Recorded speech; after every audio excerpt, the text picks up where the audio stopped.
너무 화가 날 때 네 가지를 기억하세요. 첫 번째, 잠시 멈추고 기도하며 사실 확인하기. 두 번째, 먼저 기도하기. 세 번째, 하나님의 정의를 믿어라. 네 번째, 하나님의 사랑을 생각하라. 이 네 가지가 오늘 읽을 글의 요약입니다. 첫 번째, 잠시 멈추고 기도하며 사실 확인하기. 살다 보면 나발 같은 무례한 사람을 만나거나 화가 나는 경우가 있습니다. 부부싸움도 처음에는 사소한 일로 시작합니다. 하나님께서도 분노라는 감정을 이해하십니다. 그러나 중요한 것은 화가 났을 때 죄를 짓지 않는 것입니다. 분을 내어도 죄를 짓지 말며 해가 지도록 분을 품지 말고 마귀에게 틈을 주지 말라. 에베소서 4장 26절에서 27절. 화가 난 상태에서 말하거나 행동하는 일은 각별히 조심해야 합니다. 우리는 대부분 홧김에 저질러버린 일을 나중에 깊이 후회하게 되기 때문입니다. 멈추고 잠시 시간적 여유를 가져야 합니다.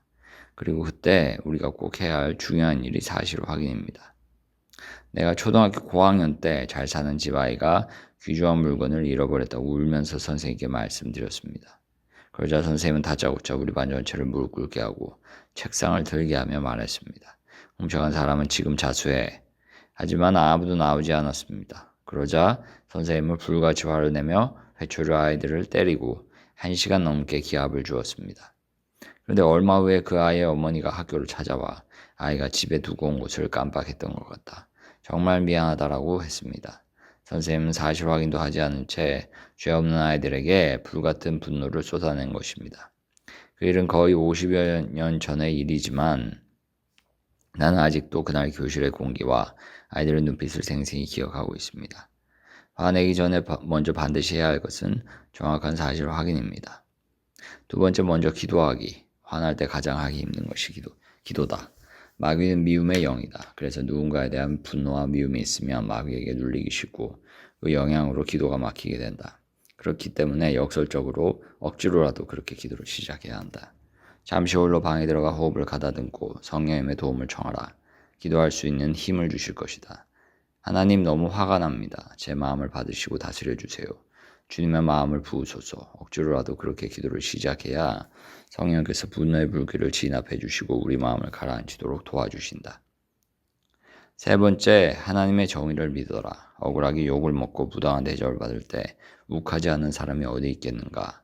분노는 내 힘으로 안 된다. 마귀가 불을 붙이는 것이기 때문에 그보다 더 강하고 선하신 하나님의 도움을 받아야 그 불을 꺼뜨릴 수 있는 것이다. 다윗도 자신을 모욕한 나발을 생각하면 할수록 더 화가 치밀었다. 분노는 기억력이 좋다. 오래전 일도 생각나서 화가 난다. 그래서 그때마다 기도로 성령의 도우심을 구해야 한다. 기도만이 확실한 분노 킬러다. 분노를 이기고 예방하려면 기도해야 한다. 반대로 기도를 멈추면 분노를 이기기 어려워진다. 통제되지 못한 분노는 반드시 복수로 이어진다. 그러나 성경에 보면 하나님께서 정의는 내가 집행해야 한다.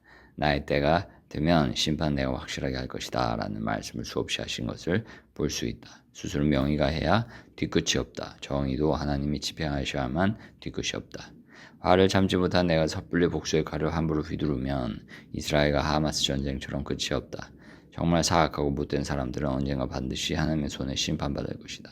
하나님께서 나발을 직접 심판해서 죽었다. 네 번째, 하나님의 사랑을 생각하라. 마태복음 18장에 나오는 만달란트 탕감받은 종의 비유를 떠올려보자.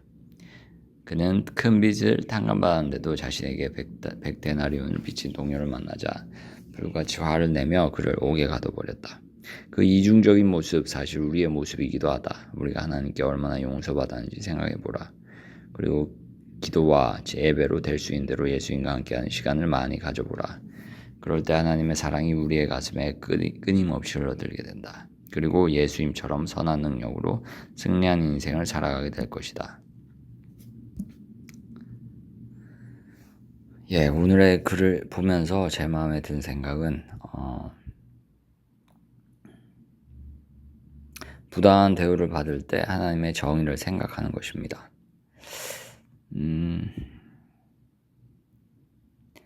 물론 우리가 항상 참는다고 좋은 것은 아니라고 생각합니다.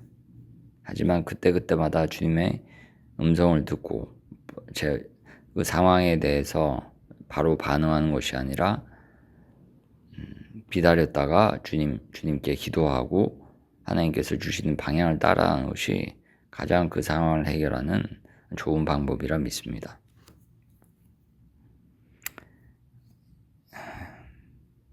여러분들도 항상 기도하는 습관을 가지시고 말씀을 항상 매일매일 읽으시며 말씀과 기도를 통해서 주님께서 주시는 음성을 매일매일 들으시기를 축복합니다. 감사합니다.